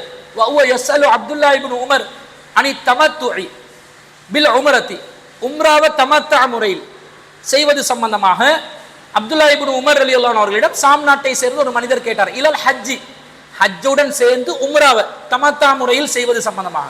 ஃபகால அப்துல்லா இப்னு உமர், அப்துல்லா இப்னு உமர் ரலியல்லாஹு அன்ஹு சொல்றாங்க, ஹிய ஹலாலுன், அது ஹலாலாக்கப்பட்டுள்ளது. ஃபகால ஷாமியு, ஷாம் நாட்டை சேர்ந்தவர் சொல்கிறார், இன்ன அபாக கதுனஹா அன்ஹா, உங்களோட வாப்பா உமர் இப்னு கத்தாப் அதை தடை செய்திருக்கிறாரே. வாப்பா பேச்ச போட்டாங்களா, பரம்பரை பேச்சு வருதா? ஷாம் நாட்டை சேர்ந்த ஒரு மனிதர் வந்து தமத்தா முறையில் ஹஜ்ஜி செய்வது சம்பந்தமாக கேட்கிறாங்க. ஹஜ்ஜில வந்து கிரான் முறை, உஃப்ரதுடைய முறை, அதே மாதிரி தமத்தா முறை என்று 3 வகைகள் இருக்குது. அதுல தமத்தா என்று சொன்னா உம்ரா செஞ்சுட்டு இஹ்ராம கலைஞ்சிட்டு ஹஜ்ஜி காலம் வரும்போது திரும்ப ஹஜ்ஜிக்கு இஹ்ராம் அணிஞ்சு ஹஜ்ஜி நிறைவேற்றுவது. இந்த முறை நபி ஸல்லல்லாஹு அலைஹி வஸல்லம் காலத்துல நடைமுறையில் இருந்தது. ஆனா ஷாம் நாட்டை சேர்ந்த மனுஷன் என்ன சொல்றாரு, இது 7 மாண்டு கேட்கும்போது அப்துல்லா இப்னு உமர் ரலியல்லாஹு அன்ஹு சொல்றாங்க, ஹிய ஹலாலுன், அது ஹலாலா இருக்குது. ஷாம் நாட்டை சேர்ந்தவர், இன்ன அபாக கது நஹா அன்ஹா, உங்களோட வாப்பா அதை வந்து தடை செஞ்சாரு, தடை செய்திருக்கிறாரு அப்படின்னு கேட்கும்போது ஃபகால் அப்துல்லா இப்னு உமர், அப்துல்லா இப்னு உமர் ரலியல்லாஹு அன்ஹு தெரியும், சுன்னாக்கு போராடுற ஒரு சஹாபி. அவர் ரசூலை சாதாரணமா செய்யறது கூட செய்வாரு வாழ்க்கையில, சுன்னா வேண்டு வந்தா விட மாட்டாரு. அவர் சொல்கிறார், அராய்த இன்கான அபி நஹா அன்ஹா, என்ற வாப்பா இதை தடை செய்திருக்கிறார் என்று வச்சுக்கொள்வோம், வாதத்துக்கு வச்சுக்கொள்வோம். வஸனஹா ரசூலுல்லாஹி ஸல்லல்லாஹு அலைஹி வஸல்லம், அதை ரசூலுல்லாஹ் செய்திருக்கிறார் என்று வைத்துக் கொள்வோம். அம்ர அபி நத்தபிஉ அம் அம்ர ரசூலுல்லாஹி ஸல்லல்லாஹு அலைஹி வஸல்லம், என்ற வாப்பாவின் கட்டளையை நாங்கள் நிறைவேற்ற வேண்டுமா அல்லது ரசூல் ஸல்லல்லாஹு அலைஹி வஸல்லம் அவருடைய கட்டளையை நிறைவேற்ற வேண்டுமா? இன்னைக்கு தௌஹீத்வாதிகள் கேட்கிற அதே கேள்வியை ஆரம்ப தௌஹீத்வாதி அப்துல்லா இப்னு உமர் ரலியல்லாஹு அன்ஹு கேட்டுட்டாங்க. வாப்பா ஒரு காரியத்தை தடை செய்ததாக வைத்துக் கொள்வோம், அல்லாஹ்வின் தூதர் அதை செய்திருக்கிறார் என்று வந்தால் வாப்பட பேச்சை எடுக்கணுமா அல்லாஹ்வின் தூதர் ஸல்லல்லாஹு அலைஹி வஸல்லம் அவருடைய பேச்சை எடுக்கணுமா என்று கேட்கும்போது ஷாம் நாட்டை சேர்ந்தவர் சொல்றாரு, ஃபகால ரஜுலு பல் அம்ர ரசூலுல்லாஹி ஸல்லல்லாஹு அலைஹி வஸல்லம், இல்ல ரசூலுல்லாஹ்வுடைய பேச்சை தான் நாங்க எடுக்கணும், வாப்பட பேச்சென்று வராது. அவரே கேள்வியை கேட்டு அவர் கேட்கிற கேள்வி மடக்கக்கூடிய ஒரு பதிலாக இவர் ஒரு மறுப்பு கேள்வி ஒன்றை கேட்ட உடனே ஒத்துக்கொள்கிறார், ரசூலுல்லாஹ்வுடைய வழிமுறை தான் சரி. ஃபகால, அப்ப அப்துல்லா இப்னு உமர் ரலியல்லாஹு அன்ஹு சொன்னாங்க, லக்கது ஸனஹா ரசூலுல்லாஹி ஸல்லல்லாஹு அலைஹி வஸல்லம், ரசூலுல்லாஹ் தமத்தா முறையில் ஹஜ்ஜை உம்ராவை சேர்த்து செய்திருக்கிறார்கள். அவ்வளவுதான், சட்டப்பிய மவுத் அர்த்தம். இது பிரக்கெட்டுக்குள்ள ஹதீஸ்ல வரல. என்ன அர்த்தம்? ரசூலுல்லாஹ் செஞ்சாங்க வந்துருச்சு, நீ என்ன வாப்பா நோப்பாண்டு கொண்டு இருக்கிற, செஞ்சாங்க வந்தா செய்யணுமா இல்லையா? ரசூலுல்லாஹ் செஞ்சதாக வந்தால் அதை கடைபிடிக்க வேண்டும் என்பது இந்த செய்தியில நாங்கள் உறுதியாக பார்க்கிறோம். அறிவிப்பவர் சாலிம் அவர்கள். இது திருமிதியில 753வது செய்தியாக பதிவு செய்யப்பட்டிருப்பதை நாங்கள் பார்க்கிறோம். அப்ப இந்த காலத்துல அல்லாஹ்வின் தூதர் ஸல்லல்லாஹு அலைஹி வஸல்லம் அவர்கள் தொழுக முறைய இப்படி செஞ்சிருக்கிறாங்க என்று சொல்லும் போது, இல்ல எங்க இமாம் இப்படித்தான் செஞ்சிருக்கிறார், எங்களோட பரம்பரையில் இப்படித்தான் நாங்கள் செஞ்சு வர்றோம், சுன்னத்துல் ஜமாத் என்ற பெயரில் நாங்கள் இப்படித்தான் செய்து வருகிறோம் என்று யாராவது சொன்னா நாங்கள் அவர்களுடைய கூற்றுக்களை ஏற்றுக்கொள்ள வேண்டிய அவசியம் இல்லை. யாருடைய கூற்றை ஏற்றுக்கொள்ளணும்? அல்லாஹ்வின் தூதர் ஸல்லல்லாஹு அலைஹி வஸல்லம் அவர்களுடைய கூற்றை தான் ஏற்றுக்கொள்ள வேண்டும். அதே போன்று இன்னும் பல செய்திகள் வருகிறது பாருங்க. இதே அப்துல்லா இப்னு உமர் ரலியல்லாஹு அன்ஹு அவர்களிடம் கேட்கிறார், கால லி அப்துல்லா இப்னு உமர் இன்னா நஜிது ஸலாத்தல் ஹவரி வ ஸலாத்தல் ஹௌஃபி ஃபில் குர்ஆன், நாங்க குர்ஆன்ல ஸலாத்தல் ஹவரி நாங்க சாதாரணமாக தொழக்கூடிய தொழுகையும், அதே போன்று ஸலாத்தல் ஹௌஃபி அச்சமான சூழ்நிலையில் தொழக்கூடிய தொழுகையும் என்னவென்பதை குர்ஆனில் பார்க்கிறோம். வலா நஜிது ஸலாத்த ஸஃபரி ஃபில் குர்ஆன், ஆனா குர்ஆன்ல சஃபரில் நாங்கள் தொழ வேண்டிய தொழுகை முறை சம்பந்தமாக எதையும் காணவில்லையே. சலாத்துல் ஹவுஃப் இருக்குது, அச்சநிலை தொழுகை. சலாத்துல் ஹவரி, நாங்கள் ஒரு ஊரில் இருந்தால் எவ்வாறு தொழ வேண்டும் என்பதும் குர்ஆன்ல இருக்குது. சலாத்து சஃபர், பிரயாணத்தில் எப்படி தொழ வேண்டும் என்று குர்ஆனில் இல்லையே என்று கேட்கிறார். கேட்கும் பொழுது ஃபகால லஹு இப்னு உமர் யா இப்னு அஹி, இப்னு உமர் அவர்கள் சொல்கிறார், என்னுடைய சகோதரனின் மகனே, இன்னல்லாஹ அஸ்ஸ வஜல்ல, மகத்துவமும் மாண்பும் மிகுந்த அல்லாஹ், பாஸ இலைனா முஹம்மதன் ஸல்லல்லாஹு அலைஹி வஸல்லம், நம்மிடம் முஹம்மது ஸல்லல்லாஹு அலைஹி வஸல்லம் அவர்களை அனுப்பினார்கள். வலா நஅலமு ஷைஅன், நாங்க எதையுமே அப்போது தெரிந்திருக்கவில்லை, ஒண்ணுமே தெரியாம இருந்தா ரசூலுல்லாஹ்களை நோக்கி அல்லாஹ் அனுப்பினான்.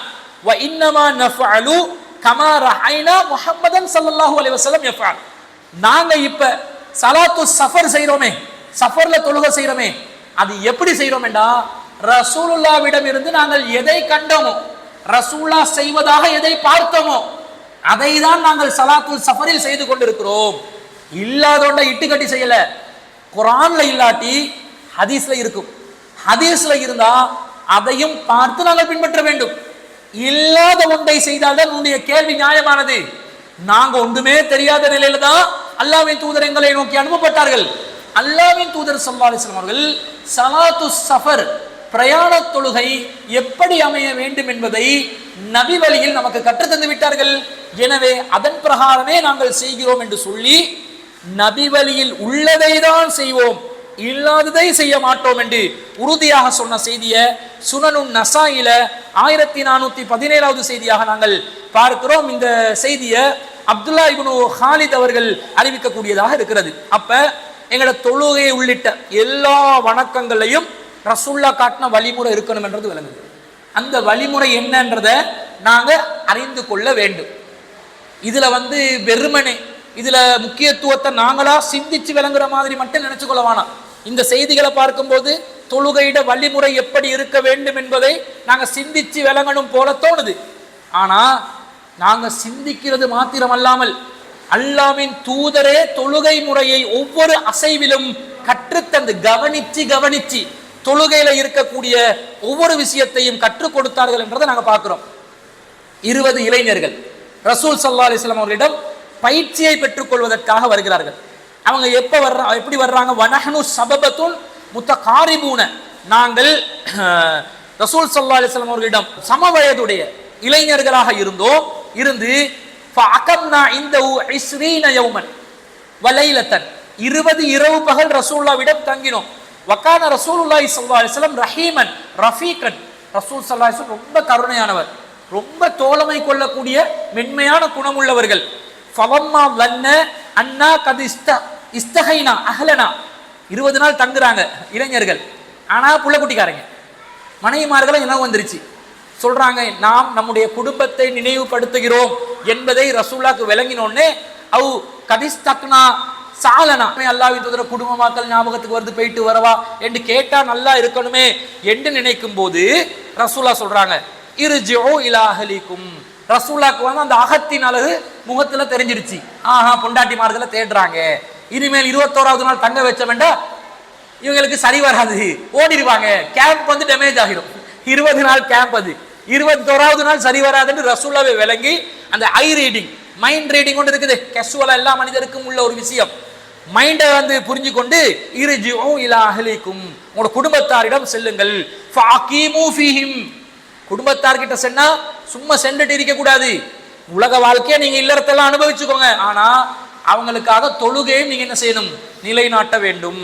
வ அல்லிமுஹும் வ முருஹும், அவங்களுக்கு நீங்க மார்க்கத்தை கற்றுக் கொடுக்க வேண்டும், அவர்களுக்கு கட்டளையிட வேண்டும். வ ذكر அஷியா அஹ்ஃபலுஹா அவுலா அஹ்ஃபலு, இன்னும் நிறைய சொன்னாங்க. சிலதுகள் ஞாபகம் இருக்குது, சிலதுகள் ஞாபகத்துல இல்ல.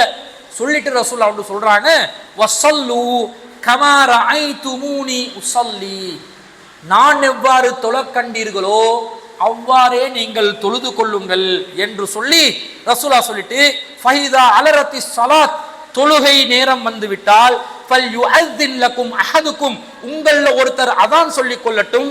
வல் யஉம்மக்கும் அக்பருக்கும், உங்கள வயசாளி இமாமத் செய்யட்டும் என்று ரசூல் ஸல்லல்லாஹு அலைஹி வஸல்லம் சொன்னதாக. தொழுகையில இமாமத் செய்யறவர் பெரியவரா இருக்கணும். பெரியவரா இருந்தா ஒன்றும் தெரியாத பெரியவரை வச்சு சரி வராது.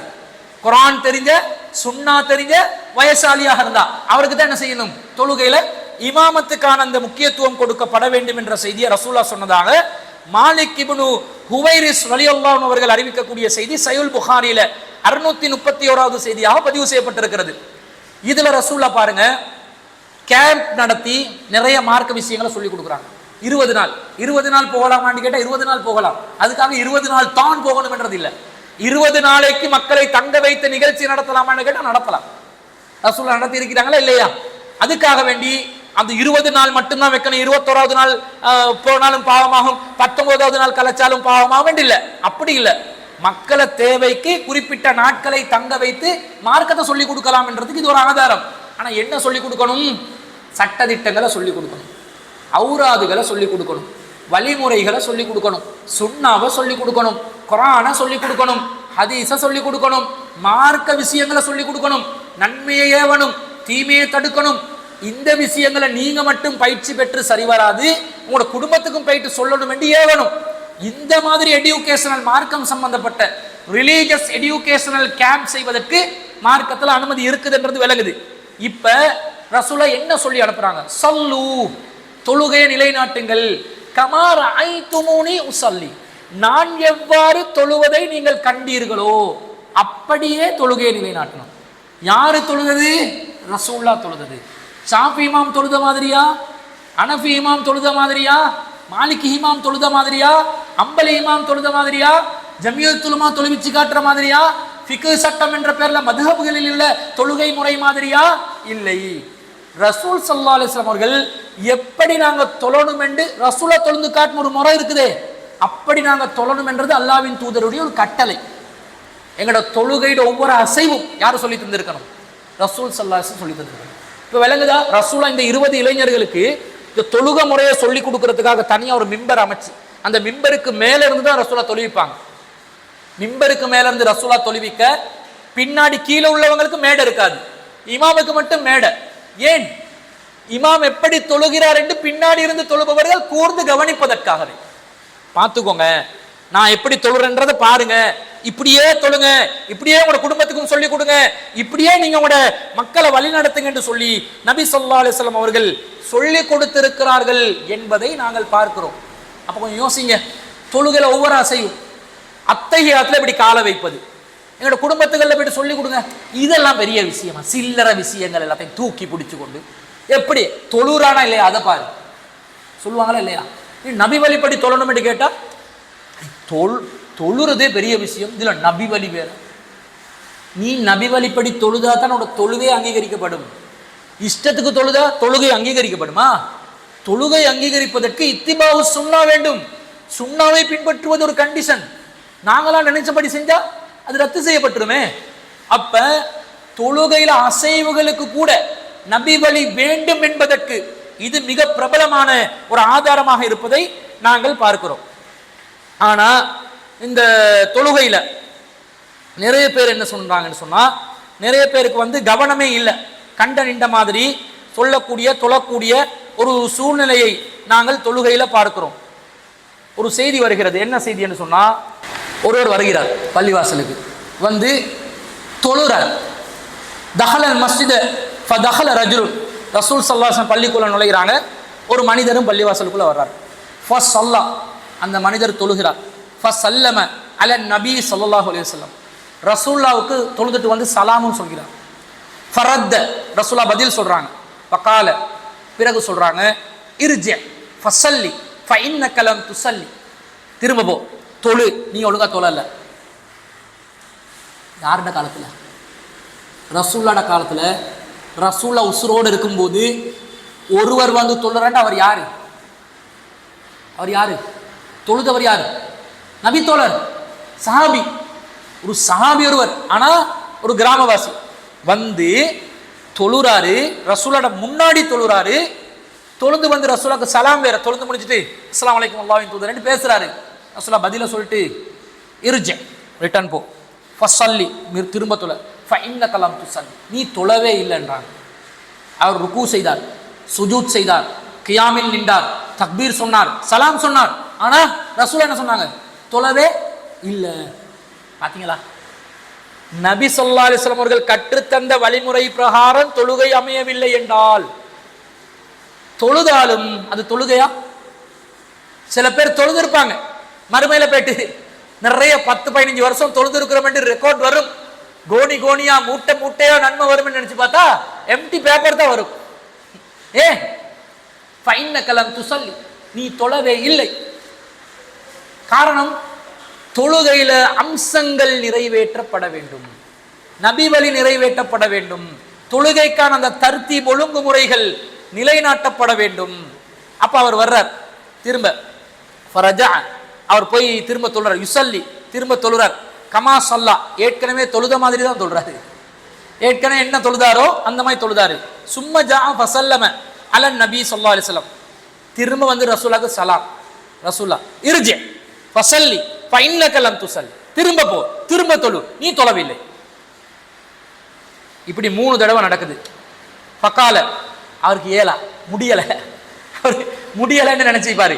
வல்லதி பஅஸக பில் ஹக்கி, உங்களை சத்திய மார்க்கத்துடன் அனுப்பி அல்லாஹ்வின் மீது சத்தியமாக, மா உஹ்சினு கைருஹு ஃபஅல்லிம்னி, இதை விட அழகா தொழுறதுக்கு எனக்கு தெரியாது, எனக்கு எனவே கற்றுத்தாருங்கள், சொல்லித்தாங்க, டீச் பண்ணுங்க. இப்ப இந்த ஹதீஸ்ல இருந்து நாங்க விலகி கொள்ளக்கூடிய ஒரு சட்டம் என்னண்டா, தொழுகையை என்ன செய்யணும்?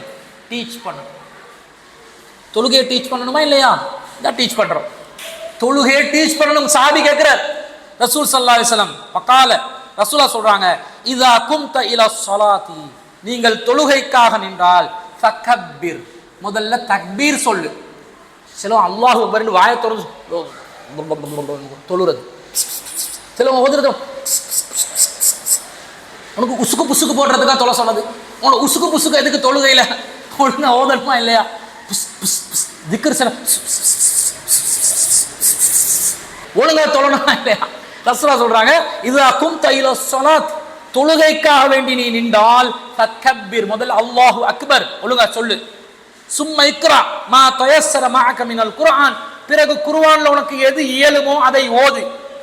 குர்ஆன் ஓதணும் என்ற பேர்ல ஃப்ரேம் அடிச்சு முன்னுக்கு வச்சுக்கொண்டு கத்திக்கொண்டு தாள்களை பெரட்டி கொண்டு அப்படி என்றது இல்லை, எது தெரியுமோ எது முடியுமோ அதை ஓது. சும்ம இருக்கா, பிறகு ருக்கு செய். ஹத்தா தத்மஇன்ன ராக்கியன், இதான் முக்கியம். ஹத்தா தத்மஇன்ன ராக்கியன், நீ ருக்குவில் அமைதியை அடையும் வரைக்கும். சரி, அல்லாஹ் அக்பர் அல்லாஹ் அக்பர் சமியல்லாஹு லிமன் ஹமிதஹு, அல்லாஹ் அக்பர் அல்லாஹ் அக்பர் அல்லாஹ் அக்பர் அல்லாஹ் அக்பர் அல்லாஹ் அக்பர் சமியல்லாஹு லிமன் ஹமிதஹு. குறிப்பா ரமலான் மாதத்துல பாப்பீங்க, எக்ஸ்பிரஸ் கோச்சி தோத்து இருக்கும், 10-15 நிமிஷத்துல 20 ரக்காத்து தொழுவாங்க, இவ்வளவு வேகம். ரசூலா சொல்றாங்க, நீ ருக்கு செய்ய வேண்டும். சும்மர்கா அத்தா தத்மஇன்ன ராக்கிஅன், நீ ருக்குவிலே அமைதியான நிலை. ருக்குக்கு போனா இதயம் அமைதி அடையணும். படபட தொழும்போது எங்கட அசைவுகளுக்கு இதயம் படபடக்கும் தானே, அது அமைதி காமாகணும். கொஞ்ச நேரம் இருக்கணும் ருக்குல, கொஞ்ச நேரம் சுஜூத்ல இருக்கணும், கொஞ்ச நேரம் இழ்த்திதால இருக்கணும், கொஞ்ச நேரம் நிலையில் இருக்கணும். அப்படி இருந்த அமைதியான தொழுகை. அப்படி வேகமா ஃபாஸ்ட் ஃபுட் திண்டு திண்டு பழகி எல்லாத்தையும் வேகமாகவே செய்யறது. ஒரு அமைதி நிதானம் தொழுகைக்கு தேவையா இல்லையா? ஏன் அவசரமா வேலைக்கு போகணும்? என்ன அவசரமா வேலை? வாட்ஸ்அப்பை பார்க்கணும். தொழுது தட்டு பட்டு தொழுகிறது அவசரமா, தொழுதுட்டு போன்ல என்ன சரி மெசேஜ் வந்திருக்கலாம், இதை பார்க்கறதுக்காடி நீ இவ்வளவு நேரம் இப்படி குந்தி குந்தி எழுப்பினாய். கொஞ்சம் ஒரு அமைதி போக்கு இருக்கணுமா இல்லையா? இருக்கணும். அடுத்தது சும்மர்ஃபா ஹத்தா தஅதில காயிமன், பிறகு நீ நிலையில் நின்று கொள். அத்தா ஹத்தா தஅதில காயிமன், அப்படியே பேலன்ஸா நேரா நிக்கிற வரைக்கும் நிக்கணுமே. ஃபர்ஸ்ட்டுக்கு நிக்க மாட்டோம். அல்லாஹ் அக்பர் அல்லாஹ் அக்பர் அல்லாஹ் அக்பர் சமியல்லாஹு லிமன் ஹமிதஹு, நில்லணும், நின்று கொண்டு இருக்கணும். சும்மஸ்ஜுத் அத்தா தத்மஇன்ன சாஜிதன், பிறகு சுஜூத் செய், அந்த சுஜூதிலே அமைதியான நிலையை ஏற்படுத்திக் கொள். சும்மர்ஃபா அத்தா தத்மஇன்ன ஜாலிசன், பிறகு நீ உட்கார்ந்து கொள், அமைதியாக நீ உட்காரும் வரை உட்கார்றத உணரணும். ஒரு பொசிஷன் ஆகணும், ஒரு பொசிஷனுக்கு வரணும், அந்த வருவதை உணரணும். அப்படிப்பட்ட ஒரு தொழுகையாக தொழுகை இருக்கணும்.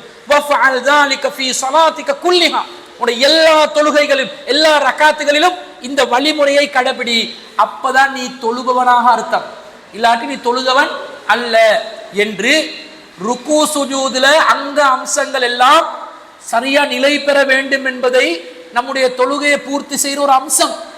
அது இல்லாவிட்டாலே தொழுகை தொழுததாக ஆகாது. ரசூலுல்லாஹ் சொன்ன வார்த்தையை கவனிங்க, ஃபஇன்னக லம் துஸல்லி, நீங்க தொழவில்லை. நேரம் ஒதுக்கி இருப்பீங்க, உழு செஞ்சிருப்பீங்க, பள்ளிவாசல் மெனக்கெட்டாங்க. சாமி பள்ளிவாசலுக்கு தானே வர்றாரு, ரசூலோட முன்னுக்கு தானே தொழுதாரு. ரசூலா கொடுத்த தீர்ப்பு என்ன? வஹீயின் தீர்ப்பு என்ன? முறைப்படி தொழாவிட்டால் அது தொழுகையே கிடையாது என்பது வஹீயின் தீர்ப்பாக இருக்கிறது. இதை அபூ ஹுரைரா ரலியல்லாஹு அன்ஹு அவர்கள் அறிவிக்கிறார்கள். புகாரில 757வது செய்தியாக பதிவு செய்யப்பட்டிருக்கிறது. அப்ப தொழுகையில கவனம் வேண்டும், தொழுகையை சரியா தொழணும்.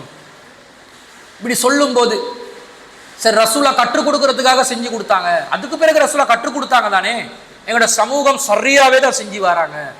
ரசூலுல்லாஹ்க்கு பிறகு சஹாபாக்கள், சஹாபாக்களுக்கு பிறகு தாபிஈன்கள், தாபிஈன்களுக்கு பிறகு தபுஅத் தாபிஈன்கள், அதற்கு பிறகு பல அறிஞர்கள், காலாகாலமாக இந்த முஸ்லிம் சமூகத்துடைய உம்மத்து தொழுகையை சரியா தான் சொல்லி வர்றாங்க, செஞ்சு வர்றாங்க. தெரியாத நிலையில ரசூலா கற்றுக் கொடுத்தாங்க, தெரிஞ்ச பிறகு சரியா சொல்லி வராங்கன்னு சொல்லி நாங்க நினைப்போம். அப்படிதான் சொல்றாங்க. ஏனப்பா இப்படி தொழுறீங்கன்னு கேட்காது, பரம்பரை சரியா தொழுகை இல்லையா, முக்கியமான விஷயம் இல்லையா, எங்களோட மூதாதையர்கள் அதுல ஏதாவது மிஸ்டேக் பண்ணியிருப்பாங்களா, பண்ணியிருக்க மாட்டாங்க என்று நினைப்பார்கள். ஆனா அனஸ் ரலியல்லாஹு அன்ஹு சொல்றாங்க, ரசூல் ஸல்லல்லாஹு அலைஹி வஸல்லம் உடைய காலத்துல இருந்த எதையுமே காணல் என்று சொல்லி அழுறாங்க. மா ஆரிஃபு ஷைஅன் மிம்மா கான அலா அஹ்தி நபி ஸல்லல்லாஹு அலைஹி வஸல்லம், ரசூலோட காலத்துல இருந்த எதையுமே நான் பார்க்கலையே என்று அனஸ் ரலியல்லாஹு அன்ஹு சொல்றாங்க. அப்புறம் அனஸ் ரலியல்லாஹு அன்ஹுக்கு சொல்லப்படுது, அனஸ் ரலியல்லாஹு அன்ஹு தானே கடைசியா மூத்தா போறாங்க, கிட்டத்தட்ட ஒரு 100 வருஷம் வாழுவாங்க. அவங்க ரசூலோட சஹாபாக்கள்ல ஒரு எல்லையை அடைஞ்ச ஒரு நபித்தோழர், வசதியா மாளிகைகள்ல ரொம்ப ஏழையா இருந்த அனஸ் ரலியல்லாஹு அன்ஹு கடைசியில ஒரு பெரிய கோட்டையிலே வாழுவாங்க. ஆனா அவங்க எப்பயுமே இந்த மார்க்க விஷயத்துல ஃபிக்ரோட கவலையோட தான் இருப்பாங்க. மார்க்கத்தை எத்தி வைக்கணும் என்ற அந்த துணிவோடும் அந்த ஏக்கத்தோடையும் தான் இருப்பாங்க. அவங்க வந்து சொல்றாங்க ரசூலோட காலத்துல இருக்கிற ஒன்றையுமே பார்க்க முடியல அப்படின்றாங்க. அப்ப சஹாபாக்கள்ல ஒரு தாபி கேட்கிறாரு, கீழே அஸ்ஸலா தொழுகை இருக்குதே, அப்ப மத்த எல்லாத்தையும் டேமேஜ் பண்ணிட்டாங்கன்றது கேள்வி கேட்டாரும் விளங்கிட்டாரு. அவருக்கு டேமேஜ் ஆகாது ஒன்று நினைக்கிறார், இது தொழுகை. அனஸ் ரலியல்லாஹு அன்ஹு சொன்னாங்க, கால அலைஸ லய்யஅதும் மா லய்யஅதும் ஃபியா, அதையும் டேமேஜ் பண்ண வேண்டிய அளவுக்கு டேமேஜ் பண்ணிட்டீங்களே. தொழுகை இருக்குது, கண்ணுக்கு தெரியறதுக்கு தொழுகை மட்டும் கரெக்டா இருக்குது, அந்த தொழுகை கூட கம்ப்ளீட்டா பர்ஃபெக்டா இருக்குதான்னு கேட்டா இல்ல, டேமேஜ் பண்ண வேண்டிய, அதை தாக்க வேண்டிய, அதை சிதைக்க வேண்டிய அளவுக்கு சிதைச்சுதான் வச்சிருக்கிறீங்க.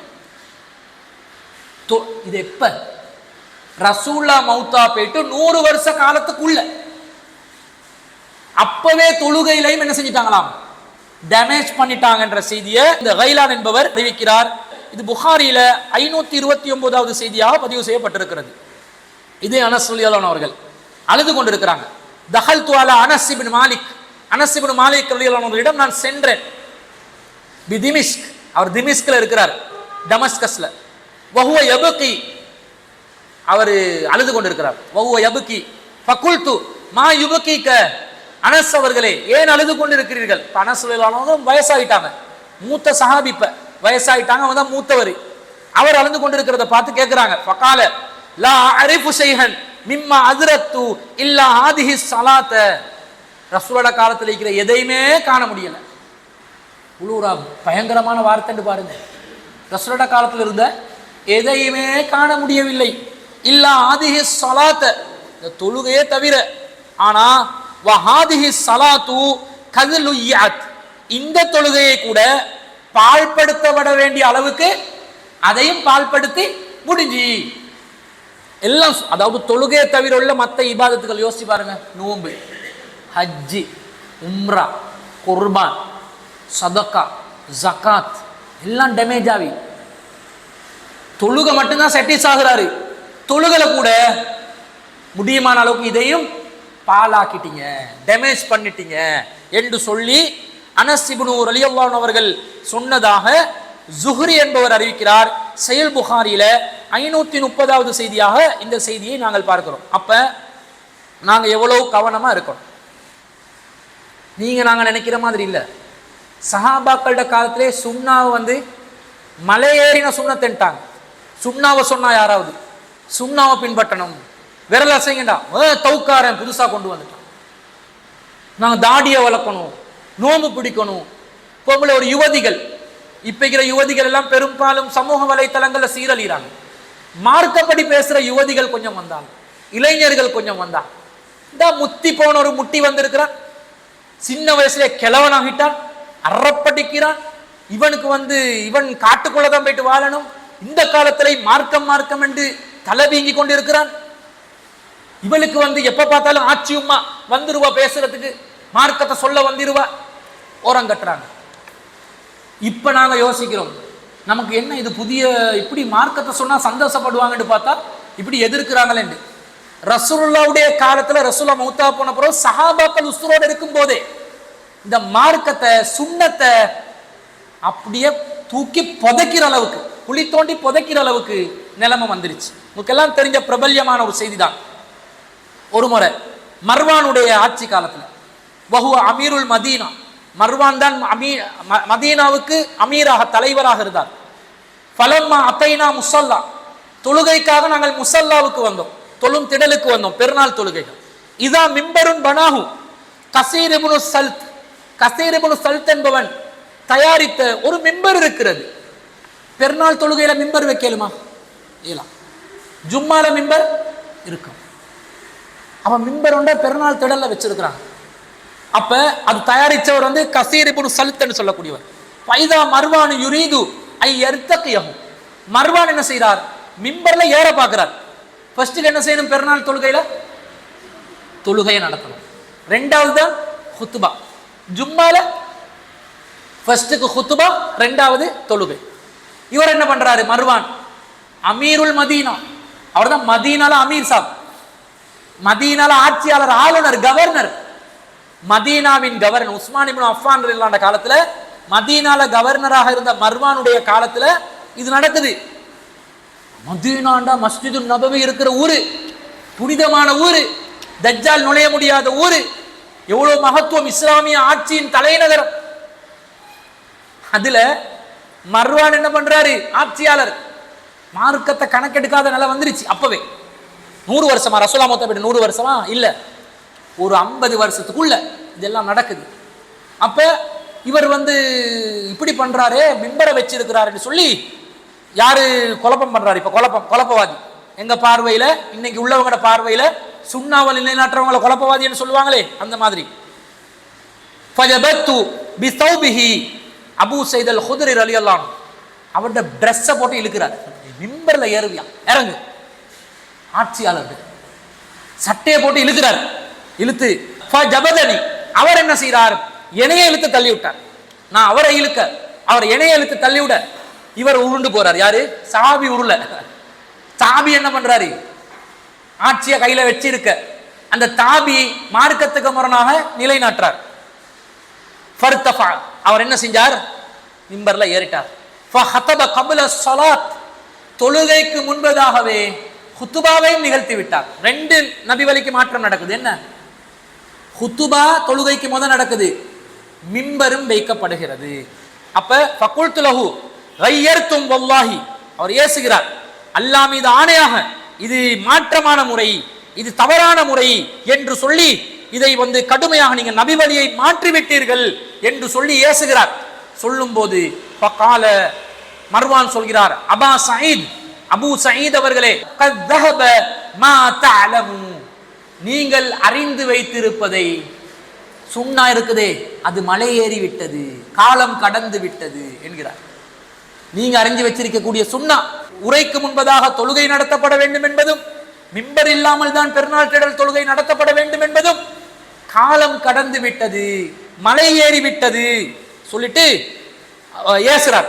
அப்ப இவர் சொல்கிறார், மா அலமு வல்லாஹி கைரும் மிம்மா லா அலம், நீங்கள் அறியாமல் வெறுத்திருக்கிறீர்களே சுன்னா, அந்த சுன்னாவை நீங்கள் அறியாமல் இருந்து நீங்கள் இப்ப செய்யக்கூடிய இந்த பிதஅத்தான காரியத்தை விட நான் அறிந்து வைத்த மலை ஏறி போன அந்த சுன்னா சிறந்தது, நான் சுன்னாவை தான் செய்வேன் சொல்லிட்டு ஃபகால இன்னன் நாஸ லம் தகூனு யஜ்லிஸூன லனா பஅத ஸலாத் ஃபஜஅல்துஹா கப்ல ஸலாத். அவர் மர்வான் சொல்றார், நான் ஏன் தெரியுமா மிம்பரை வச்சேன், நான் ஏன் தெரியுமா ஹுத்துபாவை முன்னுக்கு வச்சேன், மக்கள் தொழுத பிறகு ஹுத்துபாவை கேட்கிறாங்கல்ல, எழுப்பி போறாங்க, அதுக்காகத்தான் நான் இந்த செட்டப்பை மாத்தினேன் என்று சொன்னதாக இந்த செய்தி புகாரியில வருகிறது. 956வது செய்தியாக. சில பேர் சொல்லுவாங்க, சில விஷயங்கள் சொன்னா அது அந்த காலத்துக்கு சரி, இந்த காலத்துக்கு சரி வராது. சொல்லலாமா? சொல்ல முடியாது. எல்லா காலத்துக்கும் நபி வழிதான். ஆனா ரசூல்லா வாழ்ந்த காலத்திலே கொஞ்சம் காலத்தில் என்ன செய்யப்பட்டிருக்குது? நபி வழியில மாற்றம் செய்து சஹாபாக்கள் உசுரோடு இருக்கும்போது இன்னும் ஏராளமான சான்றுகள் இருக்குது.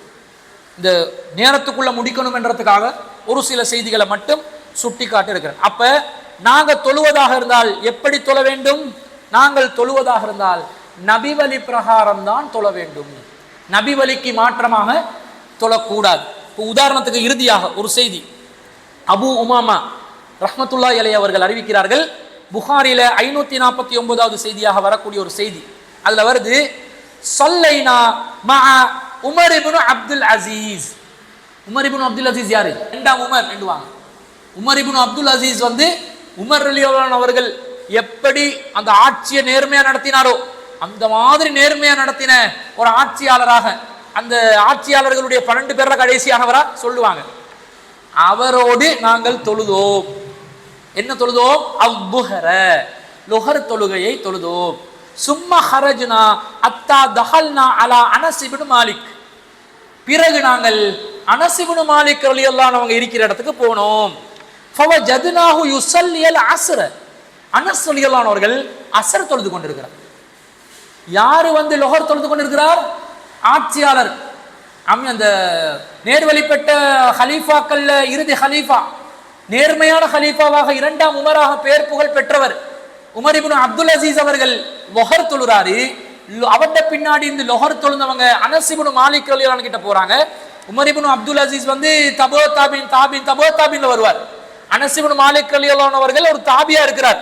அவர்கிட்ட வராங்க. வரும்போது அனஸ் ரலியல்லாஹு அன்ஹு அஸ்ர் தொழுது கொண்டிருக்கிறார். ஃபகுல்து யா அம்மி மா ஆதிஹி ஸலாத். என் தந்தையுடன் பிறந்தவரே, அம்மி தந்தையுடன் பிறந்தவர்டா, சாச்சாவே என்ன தொழுகை நீங்க தொழுறீங்க அப்படின்னு கேட்கிறாங்க. அவர் சொல்கிறார், மா ஆதிஹி ஸலாத்துல்லதி ஸல்லைத, நீங்க இந்த தொழுகை என்ன? ஃபகால, அனஸ் ரலியல்லாஹு சொல்றாங்க, அல் அஸ்ரு வ ஹாதிஹி ஸலாத்து ரசூலுல்லாஹி ஸல்லல்லாஹு அலைஹி வஸல்லம் அல்லதி குன்னா நுஸல்லி மாஹு. இது அஸர் தொழுகை. இந்த தொழுகையை தான் நபி ஸல்லல்லாஹு அலைஹி வஸல்லம் காலத்துல இந்த நேரத்தில் நாங்கள் தொழுவோம். அதாவது நேர்வழி பெற்ற நேர்மையான ஆட்சியாளராக இருந்த ஒரு முக்கியமான தாபியான உமர் இப்னு அப்துல் அசீஸ் அவர்கள் அஸர் நேரத்துல தான் லுஹருடைய ஜமாத் நடத்தி இருக்கிறார். இது செய்திய புகாரியில 549வது செய்தியா பார்க்க. அவரே அப்படி செஞ்சாருண்டா மற்றவங்க எம்மாத்திரம் செய்திருப்பார்கள். எவ்வளவு தொழுகையில மாற்றம் நடந்திருக்கு. அதான் அனஸ் ரலியல்லாஹு அன்ஹு அழுந்தாங்களே, தொழுகை இருக்குது ஆனா அதையும் பாலாக்க வேண்டிய முறையில பாலாக்கினீங்க. இது உமர் இப்னு அப்துல் அசீஸ் அவர்களுடைய காலத்துக்கு மட்டுமல்ல, பிறகு வரக்கூடிய அனைத்து உமராக்களும் ஆட்சியாளர்களும் இப்படித்தான் நேரத்தை பிற்படுத்தி தொழுது அந்த தொழுகையை மௌத்தாக்குவாங்க. ரசூல் ஸல்லல்லாஹு அலைஹி வஸல்லம் சொல்றாங்க, நீங்க பிறகு ஆட்சியாளர்கள் வருவார்கள். கைஃப அன்த இதா கானத் அலைக உமராஹு யுஅখিরুன ஸலாத அன் வக்திஹா. நீங்கள் எப்படி இருப்பீர்கள்? உங்களுக்கு பிறகு சில ஆட்சியாளர்கள் வருவார்கள், சில தலைவர்கள் வருவார்கள், அவர்கள் தொழுகையுடைய நேரத்தை தாமதப்படுத்துவார்கள். அவ் யுமீதுன ஸலாத அன் வக்திஹா, அல்லது தொழுகையை அதனுடைய வக்தில் இருந்து சாகடித்து விடுவார்கள். அதாவது மஹ்ரிப் நேரத்துல அஸர தொழுவாங்க, லொஹர் தொழுகையை அஸர் நேரத்துல தொழுவாங்க, அஸர் தொழுகையை மஹ்ரிப் நேரத்துல தொழுவாங்க, மஹ்ரிப் தொழுகையை இஷா நேரத்துல, வக்தே சாவடிப்பாங்களாம். கலா என்ற ஒரு தொழுகை இருக்குதா? இல்ல. தொழுகைக்கு ஆரம்ப இறுதி நேரம் இருக்குதா? இல்லையா? இருக்குது. அப்படி கணக்கு பண்ணாம தொழுகையுடைய வக்த முழுமையாக சாகடிக்கக்கூடிய தலைவர்கள் வருவார்கள். அப்படி வந்தால் என்ன செய்வீர்கள் என்று கேட்டோன்னே, குல்து, நபித்தோழர் ஒருவர் சொல்கிறார், ஃபமா தஅமுர்னி, நீங்க என்ன கட்டளை போட்டுறீங்கன்னு கேட்கிறாங்க. ரசூலுல்லாஹ் சொன்னாங்க, ஸல்லி ஸலாத லிவக்திஹா, தொழுகை அதனுடைய நேரத்துக்கே தொழுங்க, பிற்படுத்தாதீங்க.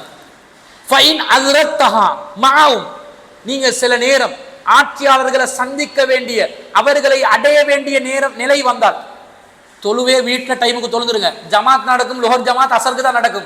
நீங்க லுஹருடைய நேரத்திலே லுஹர் தொழுங்க. பிறகு அவர்களோடு சேர்ந்து பள்ளிவாசலுக்கு போக வேண்டிய, நீங்க மஹ்ரிப் அசர் தொலை நினைச்சு பள்ளிக்கு போறீங்க, அவங்க லொஹர் தொழுறாங்க, பல்ல சிக்கிட்டீங்க. அப்ப நீங்க அவர்களை அடைந்து கொண்டால் ரசூலுல்லாஹ் சொல்றாங்க ஃபஸல்லி, அவங்களோட செய்து தொழுதுக்கோங்க. ஃபஇன்னஹா லக நாஃபிலா, அது உங்களுக்கு உபரியான வணக்கமாக மாறிவிடும்.